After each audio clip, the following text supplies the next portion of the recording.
अपने लिए perfect partner चुनना बेहद जरूरी है। ये सिर्फ इसलिए नहीं कि आप खुश रह सके, बल्कि इसलिए भी कि जिंदगी में सुकून की गारंटी हो। लेकिन कई बार निर्णय गलत हो जाते हैं। आप किसी ऐसी लड़की का चयन कर लेते हैं, ऐसी लड़की को अपना पार्टनर बना लेते हैं कि जब जिंदगी है खुशियों की बजाय दुख और परेशानियां आपको चारों ओर से घेर लेती है।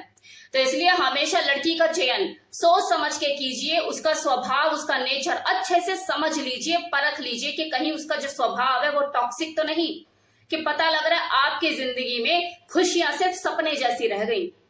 अब है कि लड़की को पहचाने कैसे, तो यहाँ पर मैं आपको ऐसे कुछ पॉइंट्स बताऊंगी जिनके ऊपर अगर आप ध्यान दें तो आप इस टॉक्सिक नेचर वाली लड़कियों से बच सकते हैं। तो नंबर 1, ज्यादातर लड़कियां मूडी होती है, और मूडी होना कुछ गलत नहीं है, ये लड़कियों का स्वभाव होता है। लेकिन जरूरत से ज्यादा मूडी होना, उसका जो मूड है बात बात पे स्विंग होता हो, 2-2 मिनट में उसका व्यवहार बदलता हो, तभी तो वो आपको इतना स्पेशल फील करा देती है, चने की धार पे चढ़ा देती है। तो कभी आपके अंदर उसे इतनी कमियां नजर आती है कि वो आपकी शक्ल भी देखना पसंद ना करे। माना कि कमियां किसी इंसान को बताना जरूरी भी है, लेकिन प्यार और कमी के बीच में वो अक्सर आपको रोलर कोस्टर की राइड ही कराती रहती है। तो मतलब कुछ गड़बड़ है, वो इस रिश्ते को लेके मन से कहीं ना कहीं कंफ्यूज है, तैयार नहीं है। अगर कोई लड़की ऐसा करती है तो ये खतरे की घंटी है।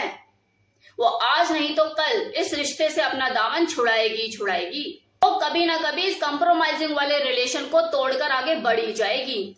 तो बेटर यही है कि आप ज्यादा टाइम ना लेते हुए डिसीजन ले और इस रिश्ते को यहीं पे खत्म करके आगे बढ़े।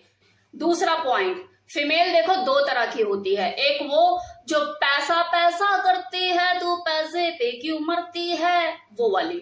और दूसरी जो पैसा पैसा तो करती है लेकिन साथ में इज्जत भी करती है। अब देखो, महिलाओं को पैसा तो चाहिए होता है, क्योंकि जिंदगी जीने के लिए, गुजर बसर करने के लिए पैसा नहीं होगा तो क्या करेगी। अगर कोई इंडिपेंडेंट है तो बात अलग है, लेकिन अगर वो इंडिपेंडेंट भी नहीं है तो पहले तो अपनी फैमिली के साथ रह रही थी, अब तो अपने हस्बैंड पे डिपेंडेंट है, तो उसे पैसा तो चाहिए गुजर बसर करने के लिए। लेकिन जैसे मैंने आपको कहा कि फीमेल का नेचर 2 तरह का होता है। एक वो जिसे अथाह में पैसा चाहिए होता है, और एक वो जिसे पैसा भी चाहिए लेकिन साथ में इज्जत भी चाहिए। क्योंकि उसके लिए पैसा जरूरी है, लेकिन उसके लिए वो अपनी रिस्पेक्ट को कंप्रोमाइज नहीं करेगी। वो उन फीमेल में से होगी जो आधी उम्र में भी अपनी इज्जत के लिए स्ट्रगल करती दिखाई देगी। खुद से पैसा कमा लेगी लेकिन पैसे के आगे दबेगी नहीं। अगर उसे इज्जत और पैसे में अगर किसी एक चीज को चुनना होगा तो वो अपने रिस्पेक्ट को चुनेगी। तो यहाँ पे फर्क है, थोड़ा सा माइनर डिफरेंस है। तो आप कंफ्यूज मत रहिएगा कि अगर आपकी जो गर्लफ्रेंड है वो पैसा पैसा करती है, लेकिन पैसे के लिए वो इतनी पागल है कि किसी की भी साथ निकल जाएगी, या उसे पैसा भी चाहिए लेकिन इज्जत भी चाहिए, और वो आप दे रहे हो तो वो आपको छोड़ ही नहीं सकती। तो इस चीज का थोड़ा सा ध्यान रखिए, क्योंकि मर्दों की ये कहानियां हैं कि यार औरत को तो पैसा ही चाहिए होता है। किसको नहीं चाहिए होता है? चाहिए जीने के लिए, एक अच्छी लाइफ जीने के लिए हर औरत को पैसा चाहिए। लेकिन थोड़ा सा माइनर सा डिफरेंस है यहाँ पे, उसे आपको समझने की जरूरत है। रिश्ते में बेईमानी मतलब रिश्ते के बाहर एक और रिश्ता रखना। अगर आपकी गर्लफ्रेंड का शौक है चीटिंग करना, और वो भी तब जब आप उसके साथ एक सीरियस रिलेशनशिप जी रहे हो, लीड कर रहे हो, तो आप उसके साथ कर क्या रहे हो?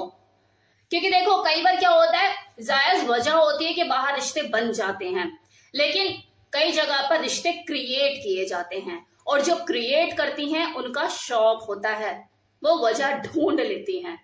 तो ऐसी लड़कियों के जिनके इस तरह के शौक होते हैं ना, वो जल्दी से छूटते नहीं है। तो इन बातों को हल्के में मत लो, बल्कि उस लड़की को टाटा बाय बाय करके अपना रास्ता नापो। अब 4th पॉइंट, अगर आप किसी ऐसी लड़की को डेट कर रहे हो जिसके साथ आप सीरियस रिलेशनशिप में हो, लेकिन वो आपको लेकर सीरियस है ही नहीं, उसकी कोई फ्यूचर प्लानिंग है ही नहीं आपके साथ, वो बस आपसे मिलने के लिए डेट पे बन ठनकर सज सवर कर आ जाती है।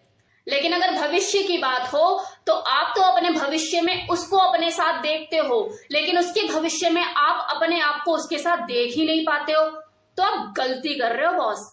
दरअसल बिना प्लानिंग वाली लड़की के साथ आपकी खुद की प्लानिंग कभी सक्सेसफुल होगी ही नहीं। अगर वो थोड़ी सी भी समझदार होगी तो आपके साथ बैठ कर फ्यूचर प्लानिंग करेगी कि यार ऐसे करना है, वैसे करना है, ये करना है, वो करना है, अपने फ्यूचर के प्रति सीरियस होगी। चाहे तो आजमा के देख लो कितना इंटरेस्ट दिखाती है फ्यूचर प्लानिंग में। इंटरेस्ट तो तभी दिखाएगी ना जब आपके साथ वो अपना फ्यूचर देख भी रही होगी। एक बार ठीक है थोड़ा सा दिखा दिया, हाँ कर लेंगे ऐसे वैसे, लेकिन उतना इंटरेस्ट नहीं होगा उसका। अब फिफ्थ पॉइंट, झूठ बोलना देखो एक इंसान की फितरत है। वो कहते हैं ना कि इंसान चोरी से जाए सीना जोरी से ना जाए। अगर आप ये चाहते हैं कि आपकी जो प्रेजेंट गर्लफ्रेंड है या जो लड़की है जिसके साथ आप सीरियस हैं, तो अब वो कसम खा ले गीता पे हाथ रख के कि वो जो भी कहेगी, सच के बिना कुछ नहीं कहेगी, सच के सिवा मतलब कुछ नहीं कहेगी। तो ऐसा पॉसिबल नहीं है। किसी भी रिश्ते में आटे में नमक जितना झूठ चलता है, लेकिन वो नमक जितना झूठी होना चाहिए। अगर जरूरत से ज्यादा हुआ और बार बार बोला जा रहा है बिना किसी ठोस वजह के, तो ये खतरे की घंटी हो सकती है आपके लिए। फिर आपको इस रिश्ते में बदलाव की जरूरत है। तो इस चीज का ध्यान रखिए कि आपकी जो गर्लफ्रेंड है वो कितना झूठ बोलती है और उसके पीछे कोई वजह होती है ठोस, और वो एक्सेप्टेबल है वो झूठ। बोला ना आटे में नमक जितना झूठ चलता है, तो अगर इतना है ठीक है, कोई दिक्कत नहीं। अगर उस झूठ से आपको कोई नुकसान नहीं हो रहा है तो इग्नोर कीजिए। ठीक है लड़की, कोई दिक्कत नहीं, इतना चलता है, सब बोलते हैं। लेकिन अगर जरूरत से ज्यादा है तो टाटा बाय बाय कीजिए। तो यहां तक तो मैंने आपको बताया कि किसी लड़की का चयन करते हुए आप किन बातों का ध्यान रखें ताकि आपकी जिंदगी संवर सके। अब किसी ने मुझे एक सवाल किया था कमेंट सेक्शन में कि मैम अगर किसी लड़की से शादी करनी हो तो फेमिनिन लड़की से करें या डोमिनेंट से, कौन सी बेस्ट रहेगी? तो इसी सवाल का जवाब मैं इस वीडियो में देने वाली हूँ, क्योंकि टॉपिक भी कुछ ऐसे ही चल रहा है ना कि लड़की का चयन कैसे करें। तो अब किसी ने अगर स्पेशली मुझसे ये बोला है कि फेमिनिन लड़की सही रहती है शादी के लिए या डोमिनेंट, तो आपसे झूठ नहीं बोलूंगी, ध्यान दीजिएगा। लड़की हमेशा वो सही रहती है शादी के लिए जो मेकअप ज्यादा करती हो। मेकअप मतलब वो लड़की जो बेहतर शिक्षा ना मिलने पर माँ बाप की कमियों पर मेकअप करे, शादी हो जाने के बाद ससुराल वालों की कमियों पर मेकअप करे, अपने पति की कमियों पर मेकअप करे, मायके वालों की कमियों पर मेकअप करे, रिश्तेदारों की बदनीयती पर मेकअप करे, अपने बच्चों की कमियों पर मेकअप करे, अपने दामाद से मिलने वाली बेरुखी पर मेकअप करे, और बुढ़ापे में आकर अपने बच्चों से मिलने वाले अनादर पर मेकअप करे।